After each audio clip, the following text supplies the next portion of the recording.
O philoi, O philosophoi, fellow philosophers. I'd like to begin, if I may, by pointing out how particularly inappropriate it would be for me, Aristotle, to be thrown out of a balloon in Oxford of all places. First of all, Oxford philosophy now would be completely different had it not been for me and the introduction of my views into Oxford in the 13th century and the commentaries made on my works by many distinguished philosophers in that period. We should also remember that Oxford has become one of the world's great centres of what is now called analytic philosophy. Now, I'm not going to claim to be the world's first analytic philosopher. That would be rash. But consider how analytic philosophy is now pursued. It's not just through mere oral discussion, but through an attempt to express one's views in a straightforward, consistent, coherent and clear way in writing. My predecessor, Socrates, of course, wrote nothing.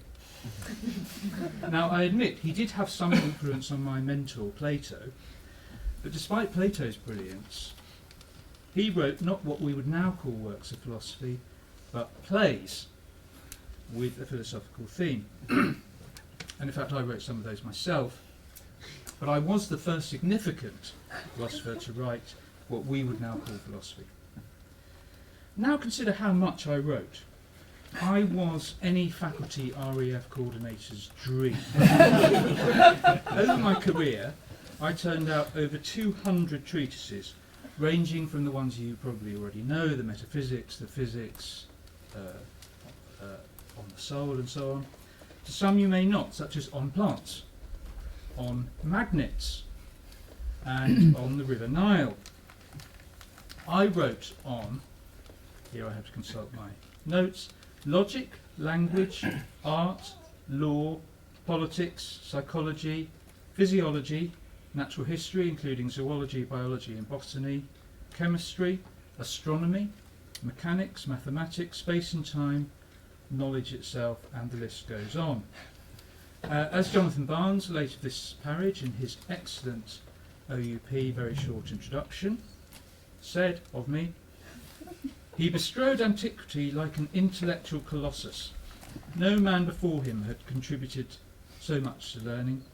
No man after him could hope to rival his achievements. But of course, it's not only quantity but quality that matters. And here it's difficult to be modest. I didn't think that modesty was a virtue anyway. What matters is grasping the truth of one's own achievements. And there I might point out the continuing influence my work has had until the present day. My school, the Lyceum, developed into the peripatetic school. Theophrastus was one of my students. I taught Alexander the Great, to the point that he actually took zoologists and botanists along with him on his expeditions. That wasn't the main point of them, of course. Greek Christian scribes kept my views alive, and I think it's fair to say I'm the only person in this balloon to have had a major influence on Islamic thought. Averroes, for example, said I was the exemplar for all future philosophers, and it was standard for Muslim scholars to call me first teacher. Later, of course, my works reappeared in the Christian tradition, and Thomas Aquinas, who called me the philosopher, and others began a revival of Aristotelianism that went on into the Renaissance. And you may remember the student in the prologue to Chaucer's Canterbury Tales, happy with, I'm not sure about the pronunciation here, kind of came after my time, at his beddy's heed 20 bookies, clad in black or reed, of Aristotle and his philosophy. Dante puts me in the first circle of hell as the master of those who know. Socrates is mentioned just after me, and he's said to be standing beside me, not me beside him. Bertrand Russell said, almost every serious intellectual advance has had to begin with an attack on some Aristotelian doctrine. Just consider, for example, what Hume's views owe to my discussion of efficient causation, Smith's to my discussion of the virtues, and Nietzsche's and Heidegger's to my account of language and rhetoric. Finally, think about Oxford's present faculty of philosophy. I haven't checked, but I'm pretty sure I'm the philosopher on whom current faculty members have published most. Now, you may object that many of my views have been considered quite outdated since the scientific revolution showed that there aren't purposes or final causes embedded in the universe. Now that seems to me quite unfair. Francis Bacon and John Locke called themselves empiricists, but it was really me who first stressed that theories to be judged by observation. William Harvey, in his treatise on the circulation of the blood, quotes me more than any other author. To misquote Mark Twain, then, reports of my demise have been greatly exaggerated.